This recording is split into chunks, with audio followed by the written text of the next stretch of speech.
Cet été, on était inséparables. On se voyait tout le temps. Matin, midi, soir. La semaine ou le week-end, tu me tenais compagnie après des soirées bien trop arrosées avec les copains. On ne se quittait plus. En voiture, à la maison, dehors, à la plage, bref, le coup de foudre. Pourtant, ce mardi 18 octobre, tout a basculé. Mon cœur s'est déchiré, tu m'as abandonné. Je garderai tout de même un très bon souvenir de toi. Adieu, mon bon sommeil.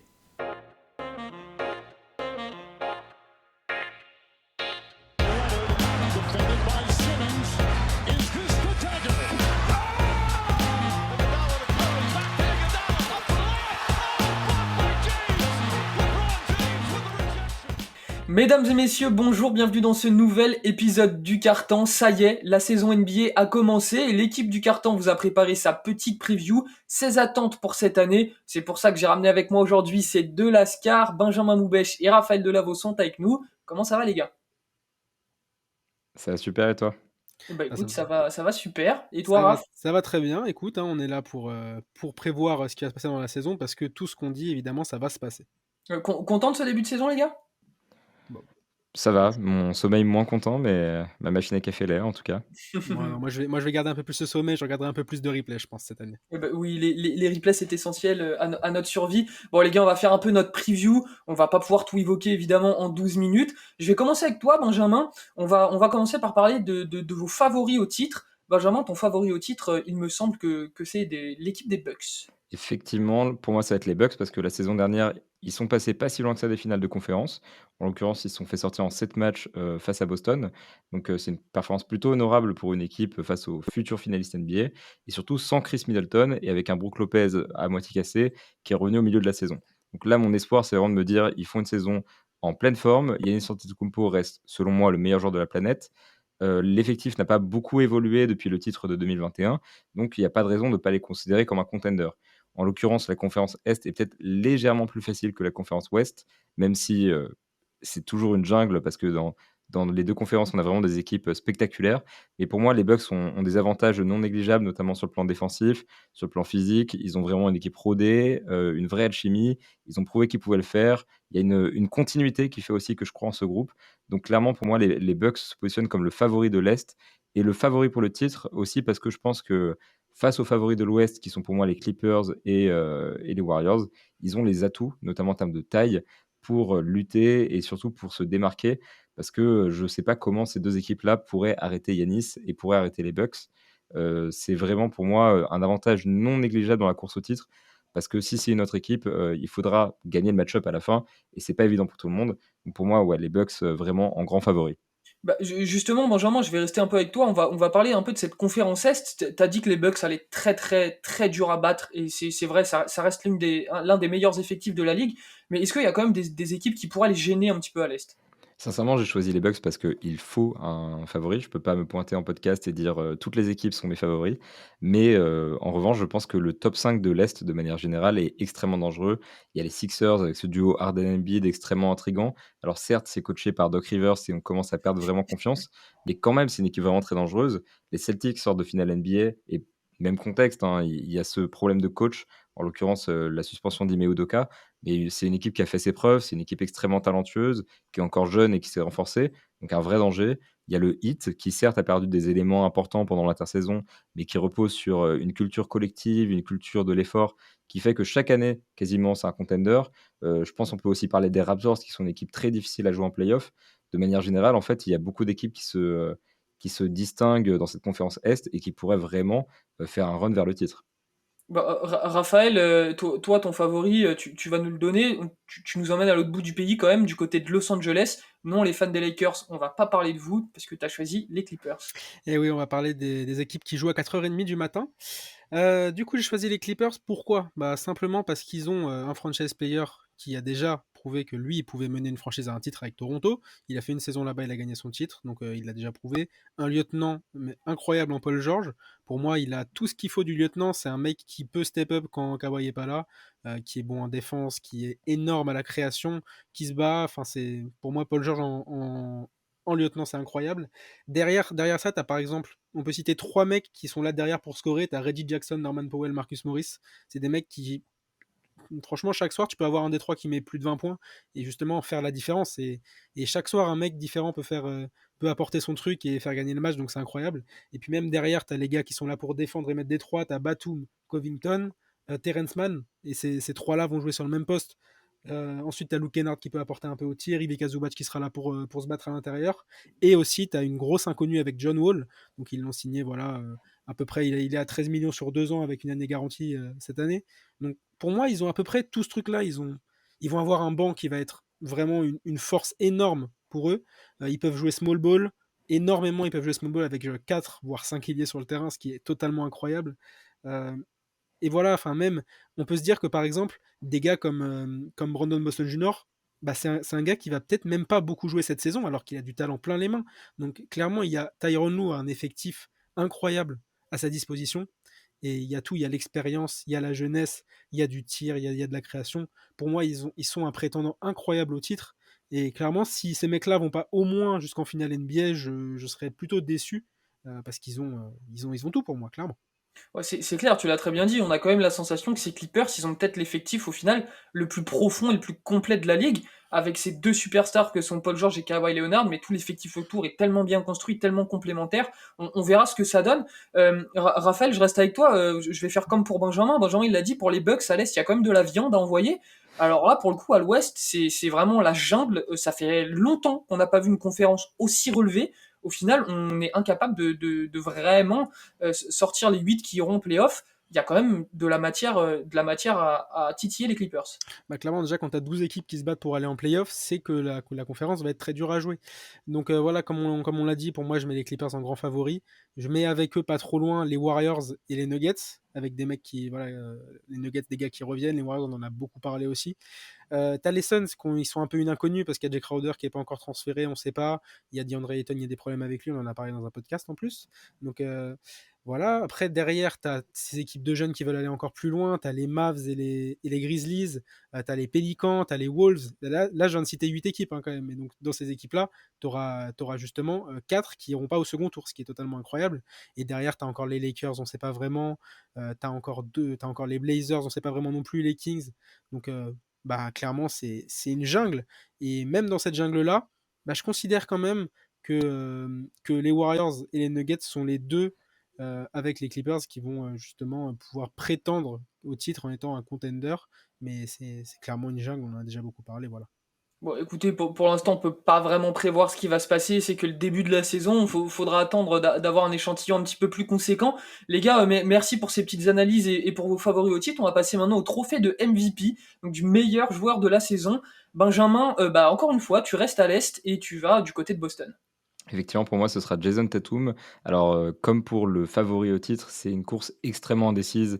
Je pense qu'il y a peut-être 5-6 contenders qui se dégagent en début de saison. C'est qu'en début de saison, il pourrait y avoir des surprises encore. Mais Jason Tatum est vraiment dans un contexte où il est bien placé pour gagner ce titre de MVP. Parce que déjà, c'est un formidable score, ça on le connaît parfaitement. L'année dernière, il est devenu un très bon playmaker. Sur la fin de saison, c'est devenu un super défenseur. De manière générale, il est devenu très complet, vraiment all-around. C'est le franchise player des finalistes NBA. Et puis surtout, il y a ce contexte où ils viennent de perdre leur head coach. Donc on s'est tous dit, Boston vit ça comme un séisme. Ça va être vraiment compliqué pour eux de retourner en finale NBA sans Ime Udoka, avec ce côté un petit peu de discontinuité, justement. Et si jamais ils y retournent, enfin, en l'occurrence, on parle que de la saison régulière, mais si jamais ils pointent en haut de l'Est, il n'y a pas de raison que Jason Tatum ne reçoive pas les louanges qu'il mérite pour ça, parce que c'est vraiment lui qui aura partiellement porté cette équipe. Il est dans un contexte collectif individuel qui fait qu'il peut se mettre très facilement en avant, qui fait qu'il est vraiment qualifié des deux côtés du terrain pour remporter le trophée.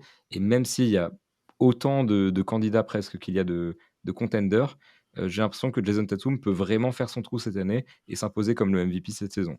Ouais, Jason Tatum, c'est vrai qu'il a clairement l'allure d'un MVP. Il sort d'une saison exceptionnelle, de playoffs exceptionnels, donc ça ne peut que bien tourner pour lui. Mon petit Raphaël, toi aussi, tu vas rester à l'Est, tu vas changer un petit peu de gabarit quand même, puisque là, on part sur du bon Joel Embiid.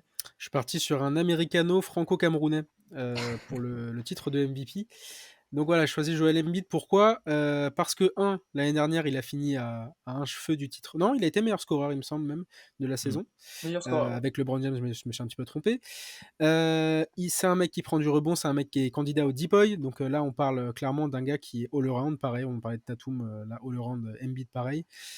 C'est un mec qui va te provoquer 10 lancers par match et on sait à quel point c'est important de scorer. Et puis les matchs où il est pas dedans, bah, il va avoir quand même ses 10 lancers, il scorera ses 20 points.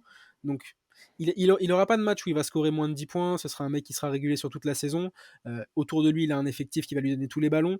Donc voilà, clairement, il va s'améliorer aussi à la passe. Il aura les stats du MVP.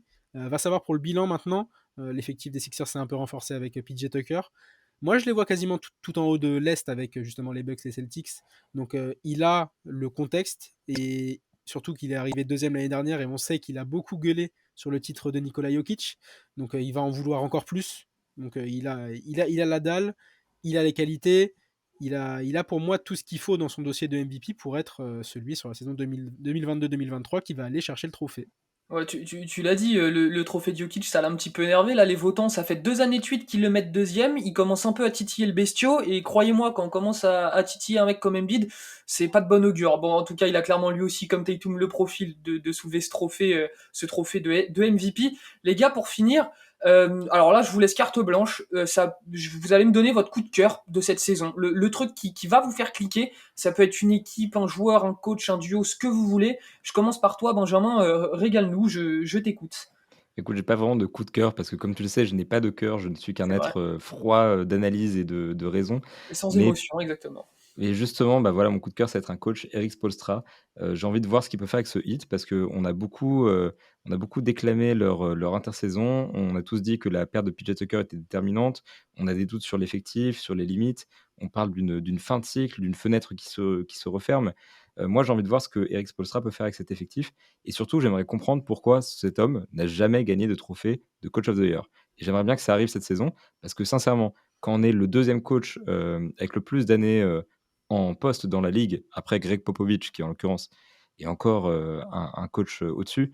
Mais quand on est ce type de coach, quand on est un stratège aussi fin, quand on sait gérer son effectif avec tant de manières, qu'on arrive à avoir tant de leadership, à insuffler tant d'esprit collectif, tant d'énergie à son effectif, je ne comprends pas pourquoi on n'est pas un candidat à ce titre chaque année. Et en l'occurrence, avec cet effectif qui semble un peu plus faible que la saison dernière, et ce narratif autour du 8 où les autres équipes de l'Est prennent de la place, prennent de l'importance grâce à des joueurs stars. J'ai l'impression que cette année, c'est l'année pour prouver qu'Eric Spoelstra est un coach merveilleux qui, avec un effectif qui se base vraiment sur le collectif, peut faire des merveilles. Et pour moi, cette année, le franchise player du Heat, c'est Eric Spoelstra, et c'est pour lui que je regarderai le Heat en grande partie. C'est vrai que c'est complètement fou qu'Eric Spoelstra n'ait jamais été coach de l'année. Bon, c'est comme Scottie Pippen avec le défenseur de l'année. Bref, on va même pas épiloguer dessus. C'est un scandale. Toi, mon cher Raphaël, vas-y, on t'écoute. On est tout oui. Quel est ton coup de cœur pour cette saison? Et ben, moi, je vais dire un coup de cœur et une grosse attente. Je vais d'abord partir sur mon coup de cœur, une équipe, les Nuggets. Voilà, donc ils ont eu leur saison avec Jokic MVP l'année dernière, compliquée collectivement, on va dire un peu plus, parce qu'ils sont arrivés que sixième, mais c'est incroyable au vu des absences qu'ils ont eues. Les retours de Michael Porter Jr. et Jamal Murray, bon, on se souvient à quel point Jamal Murray est un joueur incroyable.